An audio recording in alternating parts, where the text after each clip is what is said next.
La majorité du peuple dont il est question dans le livre de Néhémie vit dans les faubourgs en dehors de Jérusalem. Pour l'ouvrage qui est à faire, Néhémie ne dispose pas d'assez de monde à Jérusalem. Il doit donc faire appel aux hommes, les encourager, les exhorter et même aller en chercher d'autres. Bien que cela paraisse très simple quant à son interprétation spirituelle, cependant c'est une chose très importante. Il y a beaucoup d'enfants de Dieu qui vivent dans des faubourgs spirituels et qui ne sont pas exactement au centre de son témoignage. Ils peuvent n'être qu'un peu en dehors ou parfois plus éloignés. Cependant, ils sont bien en dehors. Ils peuvent évoquer et nous donner toutes sortes de raisons. Les uns diront qu'ils ne veulent pas se faire remarquer et avoir l'air de manquer de retenue, désirant garder un juste équilibre. Oui, toutes sortes de raisons seront avancées. Cela pourrait être des préjugés, de la méfiance, le souci de garder le bon côté du chemin. Ce sera peut-être la crainte des conséquences ou la répugnance du prix à payer. La peur que Sambala et Tobia les considèrent défavorablement alors qu'ils se présentent pour coopérer avec Néhémie. Peut-être qu'ils ne sont pas tout à fait certains de cette chose et veulent voir si cela marchera et réussira. S'ils s'aperçoivent que le terrain est solide, ils courront le risque. Mais il n'y a pas de risque, car si la chose est solide, elle n'implique ni héroïsme ni honneur. Vous voyez ce que je veux dire?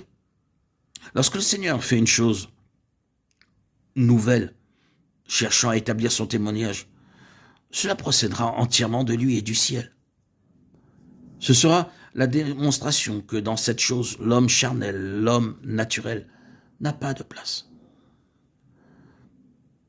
Cette chose proviendra entièrement du Seigneur et entraînera un prix à payer, comme la perte de faveurs et d'amis. Cela occasionnera un manque de compréhension, de faux rapports conduira à des critiques, de la condamnation. Il faudra même accepter d'être jugé comme étant trop radical, singulier, différent de tout le monde. Oui, mais qu'est-ce que cela représente pour nous? Quel en est le but et l'issue? Allons-nous prendre résolument notre place avec Dieu ou bien resterons-nous dans la périphérie? Néhémie pressait, exhortait, suppliait, encourageait, s'avançait pour inviter à entrer. Dieu soit loué. Il eut une réponse suffisante pour couvrir les besoins.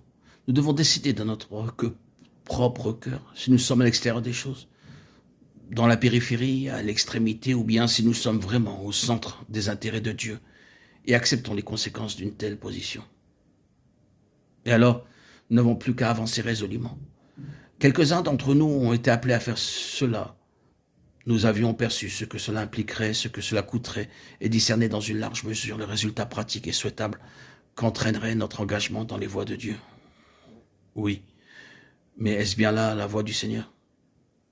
Si oui, il ne vaut pas la peine de rester en dehors, et quoi que ce soit que nous essayons de préserver dans le temps présent, tôt ou tard, cela sera inévitablement perdu. Nous ne devons pas estimer et ramener les choses à ce niveau de gain ou de perte.